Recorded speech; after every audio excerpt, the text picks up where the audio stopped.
Hey guys, it's me, Clara, and this is my March wrap-up in April TBR. The month of March was a really good reading month for me. I read 16 books. I almost completed my March TBR. The only book that I didn't read off of my March TBR was Spark of the Everflame, and I kind of decided halfway through the month that I didn't want to start another fantasy romance series because within the month I already started one that is currently got books out, then I started others that I'm up to date on now. But I didn't want to start another fantasy romance series. I didn't want to get like mixed up in the worlds, even though they're very different, but I'll read it maybe into this month, definitely soon. Let me go through all of the books that I read in March. I'm going to quickly go through these because I've talked about all of them in my vlogs over the past few weeks of March, so I don't want to talk about them too much because it'll be very repetitive from those videos, but I will go over what I have read. The first book that I finished in March was Spiral by Bal Khabra. Not sure how you pronounce the last name, so sorry. I gave it a 3 stars. I thought it was solid. It was fun. It was another hockey romance one, but this one, actually, I read 2 this month that had a dancer in it, which I like. Dancers in a hockey romance, great. Perfect. This one was very ballet focused, and sometimes I felt like the ballet terminology was being kind of forced in, but not too bad. It was fine. And it was being all used correctly. The main problem I had with it was the lack of communication between the main characters. The next book I read was Scythe and Sparrow by Bryn Reaver. This series, highly messed up, but highly entertaining. I'm like, maybe we don't need to kill anyone. And they're like, yeah, actually we do. But I also gave this one 3 stars. I think in my brain it's a higher 3 stars than Spiral, but who knows. Oh, I was like, somehow these characters are the most normal out of all of them. They seem to have a conscience, unlike the other characters, but like they're still not mentally well, considering murderers. The next book I finished was Willowes by Sylvia Townsend Warner. I read this from my Gothic Lit class. It's like a modern classic novel where you're following Willowes, who is moving out into the English countryside to kind of escape the constrictions that women were having to live under during that time. And what time is that? Couldn't tell you, but history. The next book I finished was Quicksilver. I love this one. I think this is my favorite book that I read in March. I really liked the world and the magic system. The magic system was really interesting to me. The plot twist at the end, highly entertaining. It was good. I also didn't really realize reading this book that it was a fantasy romance book. Don't know how I didn't realize that. Seems like an apparent thing. Like if you look at the cover, you can see the ears, I believe. I knew about the Quicksilver, I just did not know it was fae, and then I got into it and I was having a great time with it. Because the fae tropes, if done well, love them. I rated that 4.75 stars, so really enjoyed that one. Then I read First Time Caller by B.K. Borison. This one was cute. I gave it 4 stars. Oh, at the beginning, our main character, Lucy, I believe is her name, she just kept talking about how she wanted to be in a relationship, but she didn't want to have to work to try to force a relationship to happen or make it happen. She just wanted it to come easy, and same. But then she realizes, no, you actually do kind of have to work for it. You have to do something to try to be in a relationship. It won't just happen. But also the idea, like, I'm not going to be in a relationship just to be in a relationship. I want to actually like the person. I read The Charlie Method, which is another hockey romance book, but this one is a threesome. You're following 3 characters, and they have a relationship together, which was interesting to read about because I didn't really know how a relationship would work between 3 people. And so it was an interesting read. I gave it 3 stars. I feel like they got off really easily in the end. They kind of just ran away from their problems. It wasn't like a satisfying ending to me, if that makes sense. I then read Wildside by Elsie Silvers. I love Elsie Silvers. I liked pretty much all the books I've read by her. I liked the communication and how they didn't automatically assume the worst in each other. Like at the beginning, a lot of the times when it's enemies to lovers, I don't really believe the reason why they're enemies. Like it doesn't make sense. In this case, it does make sense. And the miscommunication made sense for it to be happening. Like, could it have been solved a little faster? Yes. Could they communicate it a little bit more to fully solve it? Yes, but like I understand the reason why it wasn't. And I really liked the little kid Milo in this one and the cat Cleopatra. Great name for a cat. This one's about a WWE wrestler and cook, and they're having to raise a little boy based on past circumstances that you learn about in the past books a little bit. And they don't really like each other to start with. Should have prefaced that to begin with, but you know. Then I read Jade Legacy, wrapping up the Jade City series, whatever the name of that series is. The Jade, I don't know the name of the series. I gave it 4 stars. I really liked it. I've always liked seeing the politics in this world. They're really interesting. I like learning more about them as we go through the series. But what I really like about this series is you get to see the characters in a very long time span, like 20 to 30 years. So you get to see the original characters that you know and love, and you get to see them grow up, learn things, make mistakes. But then you also get to see their kids and how they're making similar and different mistakes as their parents. But you also see how their parents react to that and how they could change, possibly react better in those circumstances that they might have previously. Anyway, it's a really interesting series. I feel like it's not my favorite fantasy series, but I think it's really interesting and a really solid series still.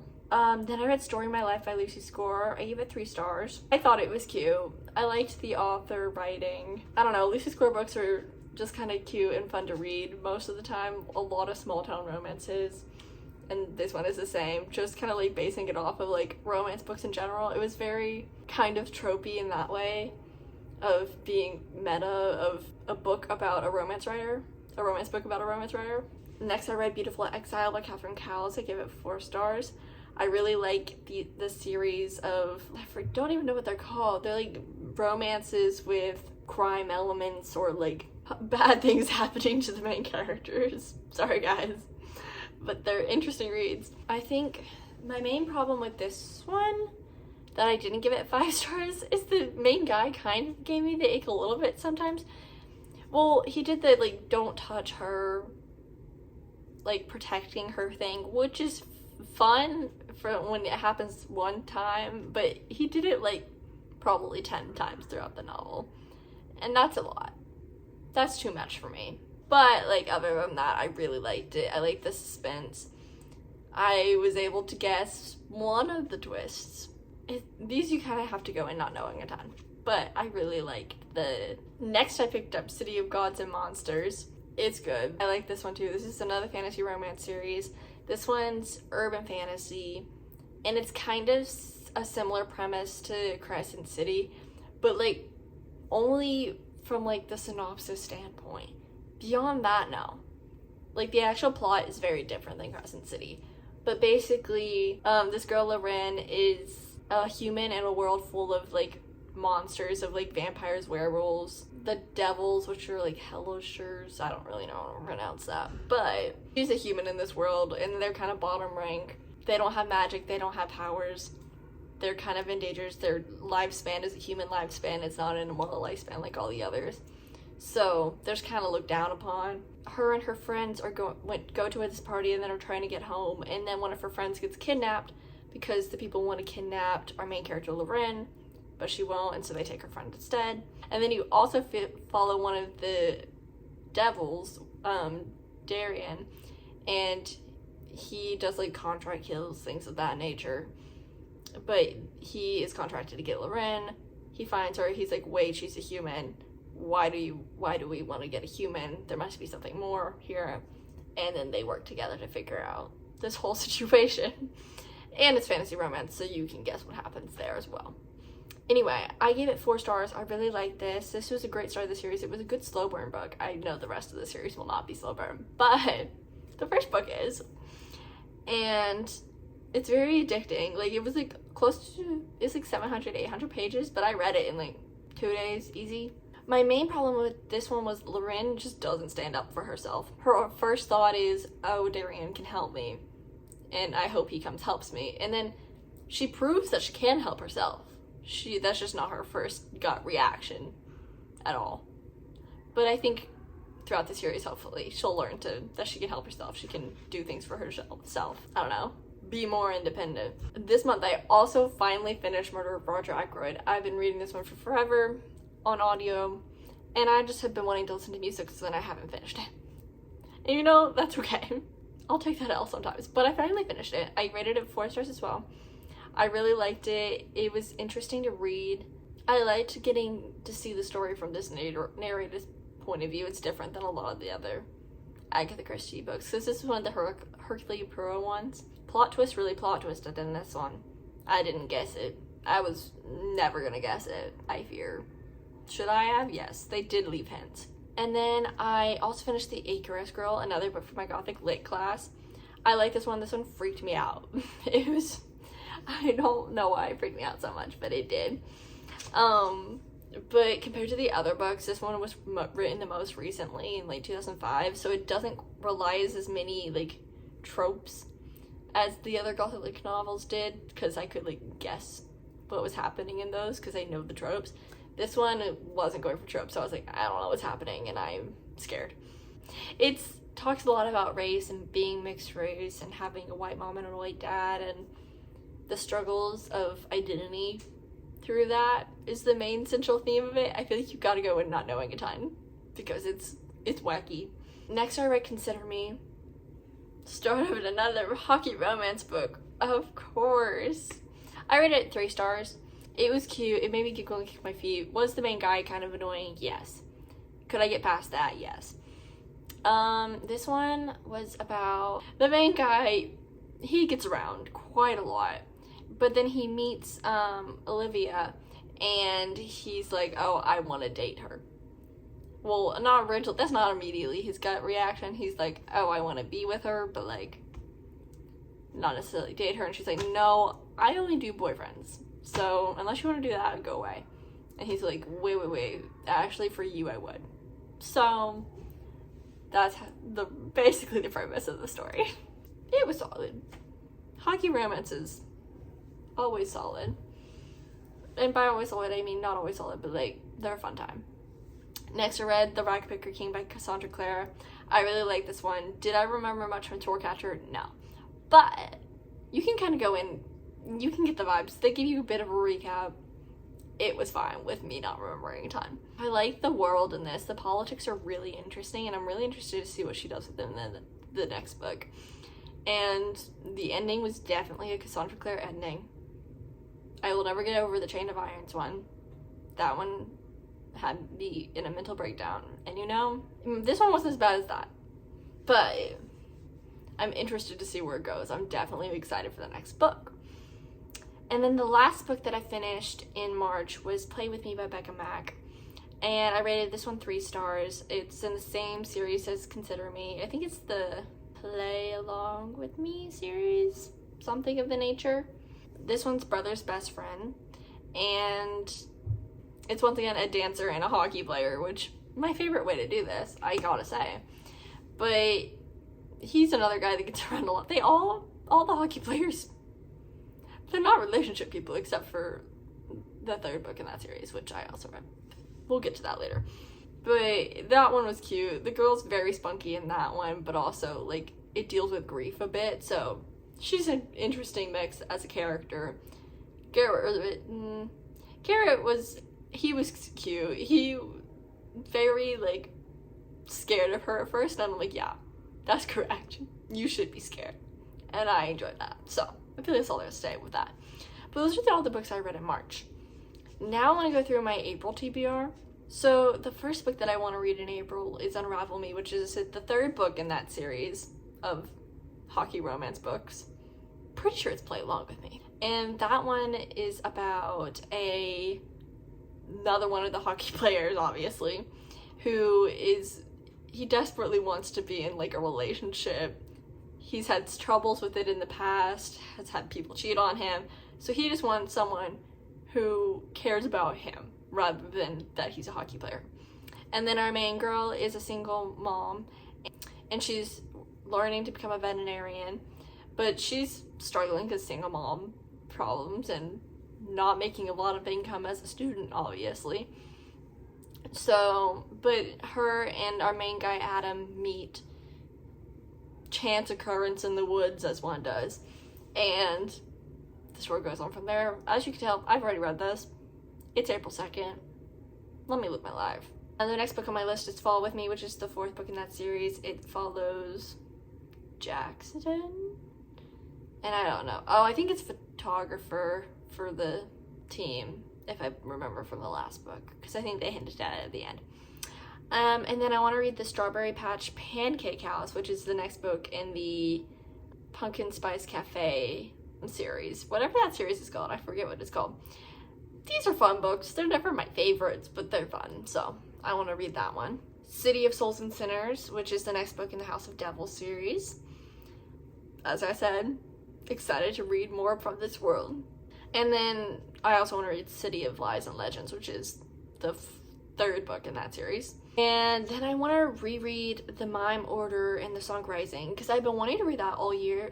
I've been wanting to reread this whole series all year. I read the Bone Season right before I left for abroad, but I don't have those physical books with me right now, obviously. I'm not going to buy them. And my library online doesn't have the new copies of the Bone Season series, so I just can't read them unless I wanted to buy them on Kindle, which I wasn't willing to do. But I'm going back from abroad like halfway through the month, so I can read them when I get back, finally. So my plan is to read those this month as well. The Bone Season series is about Paige, and she has these magical powers, or kind of, it's like a dystopian series. They're kind of magical, but there's a scientific thing behind it. I don't really know. But people in this world aren't allowed to have these powers, and so she works with this crime syndicate, and that's how she makes money and lives her way through London. And but she gets captured and sent to this camp where she has to train with these creatures. Gets a little complicated, but that's the general premise. It's a really great series. I really like this series. I just really wanted to reread it all before the fourth book came out, or fifth book. Yeah, fifth book. I own it, but I haven't read it yet because I want to reread all the other ones first. So okay, and then here are some books I want to read that are coming out this month, and that's Wild and Wrangled, The Great Big Beautiful Life. Wild and Wrangled by Lila Sage, the next book in the, I forget the name of the series. I can't remember series titles at this time, and you know, that's okay. Great Big Beautiful Life by Emily Henry. I know it's about authors, and they're like having to compete to write this woman's memoir, but beyond that I don't really know, but I'm down because it's Emily Henry, so I want to read it. Rewind It Back, which is the next book in the Windy City series. And I really enjoyed this Worth Romance series, and so I'm really excited for this book because it's Rio's book. And he's been silly goofy this whole time, and he also just wants a relationship. And I love it when the guys are just like, I just want a relationship. That's all they desire. And yeah. I also have Harry Potter and the Sorcerer's Stone on this list because I wanted to read it while I was here. And I'm going to Edinburgh this weekend, so I want to read Harry Potter while I'm there. I think that's the perfect place to read it, because so many places in Edinburgh are inspiration for Harry Potter, so I thought that would be the perfect time to reread it. I want to read Addicted to You. I wanted to start that series. I really like the Boys of Tommen series, and I liked Magnolia Parks, and I've heard it's kind of similar to those, so I'm interested. And I feel like that would be an excellent plane read. But I don't know, because I'm going to be on a really long flight and trying not to sleep, probably, because I need to catch up. Jet lag is going to be awful, but you know, that's fine. That's the later problem. And then the last book on my list is Fool's Assassin by Robin Hobb. This is the first book in her last series of the first year, in the Realm of the Elderling series, or like, series of series. There's a lot of series. And I've almost finished it, and I want to finish the Realm of the Elderlings this year. So, Fool's Assassin's on this list. We're following Fitz, which, honestly, the Fitz books are my favorite ones. So I'm so excited to be back with Fitz. I love Fitz. Does he make bad decisions sometimes? Yes. Do I remember everything that's happened to him? No. I've read this whole thing over many years, so... Because I only read these books in the summer. I don't know why. They just give me summer vibes, so I don't read them any other time. I forced myself to read the Dragons once. Like, the city... I forget the name of it. the dragons ones, but you know, it's fine. I feel like this whole thing has been very rambly. I'm so sorry, but that's it for the video. Those are all the books that I read in March and all the books I want to read in April, so thank you for watching. I'll be filming more vlogs. I think the video after this will be my Edinburgh vlog. I have a lot of vlogs coming, so if you want to catch up with my last few weeks in London and in Europe, then watch those and keep an eye out for them. And soon I'll be back in the US. This is my last wrap up in TBR in London, which is crazy. This is going by so fast, but also I'm so ready to be back home. So I think that's about it. Subscribe if you liked this video. Maybe don't base my whole channel on this video because this was very rambly, but I would go check out some of my vlogs, which are also rambly, but maybe in a better way. It's fine. But I'll catch up with you guys next week. See you then.